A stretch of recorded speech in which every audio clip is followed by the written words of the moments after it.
मैं जानता हूँ आपने बहुत सुना है लीडरशिप के बारे में, leadership skills and leadership qualities के बारे में। आपने बहुत बुक्स पढ़ी है, आपने बहुत वीडियोस देखे होंगे यूट्यूब पर, लेकिन आज मैं आपको वही सारी बोरिंग सी बातें बताकर पकाने वाला नहीं हूँ, बल्कि आज मैं आपको इस वीडियो में कुछ रियल लाइफ एग्जांपल्स के साथ लीडरशिप के बारे में कुछ ऐसी बातें बताऊंगा जो आपको बहुत कुछ सिखा जाएगी, आपको सिखाएगी कि असली लीडर्स क्या होते हैं। ये वीडियो आपके लिए बहुत हेल्पफुल होने वाली है, इसलिए इस वीडियो को बिना स्किप करे पूरा देखिए। पहला पॉइंट है कमिटमेंट।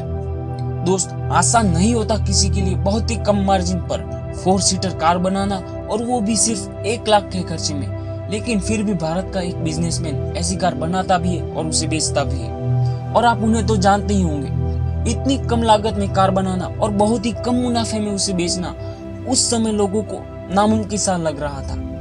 बड़े बड़े बिजनेसमैन के फट जाती थी ऐसे प्रोजेक्ट पर सोचने भर से भी।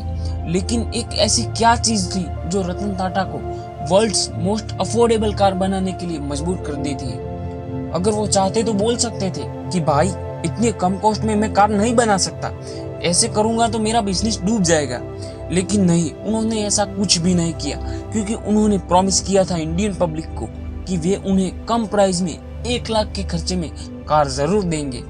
इस कमिटमेंट को पूरा करने के लिए वे कार बनाते भी है और उसे बेचते भी है। इस तरह एक सच्चा लीडर वही है जो अपनी बात पर पक्का रहे, और इसी रवैये की वजह से वो लीडर अपनी टीम, अपने सर्कल या जूथ के लोगों के दिलों में रहता है। लोग जानते हैं कि हमने सही इंसान को चुना है और वो हमें डूबने नहीं देगा।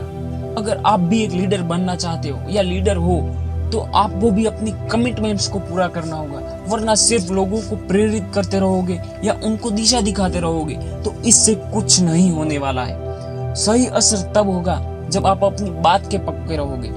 जब भी आप अपनी की गई बात पर खरे उतरते हो तो लोगों का आप पर विश्वास बढ़ेगा। इसलिए एक लीडर बनने के लिए पहले बात के पक्के इंसान बनो, क्योंकि लोग उसी पर विश्वास करते हैं जो अपनी की गई बातों पर खरा उतरता है। अब नेक्स्ट पॉइंट आता है खुद को तपा देना, खुद को गला देना।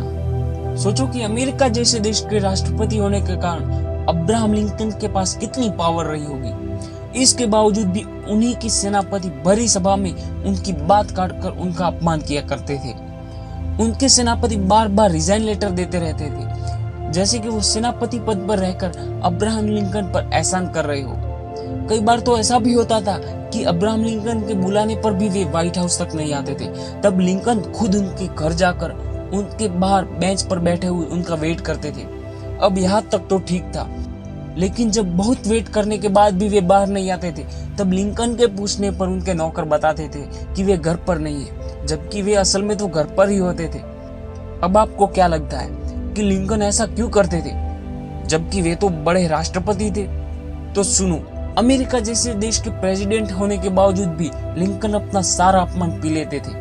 अपने ईगो को साइड में रख के वे सारे काम कर लेते थे जिसमें उनका अपमान ही अपमान था, क्योंकि वे जानते थे कि अभी के टाइम पे उस सेनापति के बराबर ऐसा कोई नहीं है जो देश को बचा सकता है। ऐसा कोई काबिल नहीं है जो उसकी सेना को संभाल सकता है। इसलिए वो देश का हित पहले सोचते थे, भले उसमें उनका अपमान ही क्यों न हो जाए। दोस्त, एक सच्चे लीडर की यही निशानी है कि वो अपने या अपनी टीम या अपने जूथ के जिन भी लोगों को लीड कर रहा है, उनकी पर्सनल चीजों से पहले जो भी उनका गोल है उनको प्रायोरिटी दे, मतलब कि उनको प्राथमिकता दे।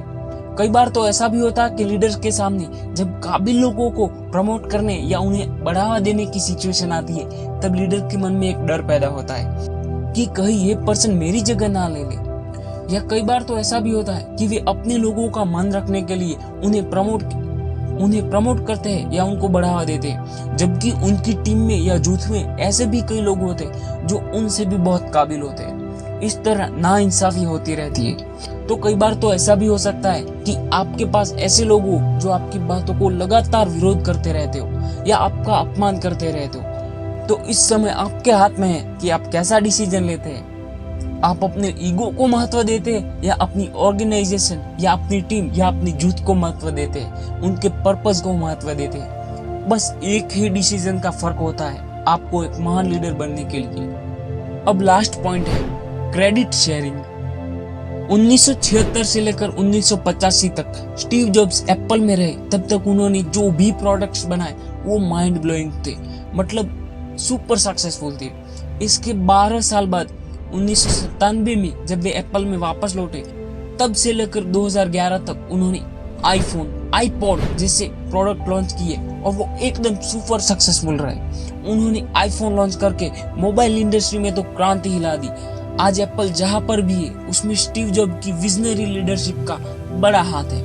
वैसे दुनिया में एक से बढ़कर एक मोबाइल कंपनीज है, लेकिन एप्पल की कोई बराबरी नहीं। स्टीव जॉब्स को 1985 में जब एप्पल से निकाल दिया गया था, तब से लेकर 1997 तक एप्पल इतना कुछ खास नहीं कर पाई थी। एप्पल पूरी तरह डूबने वाली थी, लेकिन जब से स्टीव जॉब्स ने फिर से एप्पल को ज्वाइन किया और नए इनोवेशंस किए, तब से लेकर आज तक एप्पल मार्केट में धूम मचा रही है। अब यहाँ पर एक बात साफ साफ देखी जा सकती है कि एप्पल की सक्सेस में स्टीव जॉब्स का बहुत ही महत्वपूर्ण योगदान है। कहा जा सकता है कि आज एप्पल जहाँ पर भी है वो स्टीव जॉब्स की वजह से है। तो लाजमी है कि इसका सारा क्रेडिट स्टीव जॉब्स को ही मिले और उनको ही मिलना चाहिए। पर ये हमारी सोच है, लेकिन स्टीव जॉब्स के विचार इसके बारे में बहुत ही अलग थे। वे सारा क्रेडिट खुद न लेकर अपनी कंपनीज के एम्प्लॉइज को शेयर करते थे। वे बताते हैं कि उनकी सक्सेस में उनकी टीम का बड़ा रोल है। इस तरह वे सारा श्रेय खुद हजम करने की बजाय अपने लोगों में शेयर करते थे। अब यहाँ स्टीव जॉब्स से एक बात सीखने वाली है कि क्रेडिट को अपने लोगों के साथ शेयर करो। एक लीडर के तौर पर ऐसा करने से लोग उस लीडर के साथ लंबे समय तक जुड़े रहते हैं। एक इंसान हमेशा चाहता है कि वो जो भी काम कर रहा है उसका उसको श्रेय मिले, भले ही उसको अच्छी सैलरी मिल रही हो। लेकिन लीडर लोगों को अगर सच्चे दिल से काम करवाना चाहता हो तो सिर्फ सैलरी से काम नहीं चलेगा। इसके लिए लीडर को जो भी सक्सेस मिलती है उसमें लोगों को भी शामिल करना होगा। जब लीडर अपनी सक्सेस का क्रेडिट टीम, जुट या संस्था को देगा, तब वो उसके लिए दिल से काम करेंगे और यही लीडर को आगे बढ़ने में बहुत काम आएगा। जब आपको मिला हुआ श्रेय सिर्फ आप खुद लोगे, तब आपको थोड़े समय के लिए मजा आएगा, लेकिन जब आप अपने साथियों के साथ बांट लोगे तो आपको उसका कंपाउंडिंग बेनिफिट मिलेगा। मतलब कि वो आपसे लाइफ टाइम तक जुड़े रहेंगे और आपकी सक्सेस में कंट्रीब्यूट करते रहेंगे। सो दोस्त, आशा रखता हूँ कि लीडरशिप के ऊपर आपको ये बातें बहुत पसंद आई होगी। अगर आपको वीडियो अच्छी लगी है तो अपने दोस्तों के साथ भी शेयर कीजिए, ताकि उनका भी कुछ भला हो सके और आगे भी ऐसे इंस्पिरेशन से भरे वीडियोस को पाने के लिए इस मोटिवेशनल साथी चैनल को सब्सक्राइब कीजिए और बेल आइकन को प्रेस कीजिए। मिलते हैं अगली वीडियो में।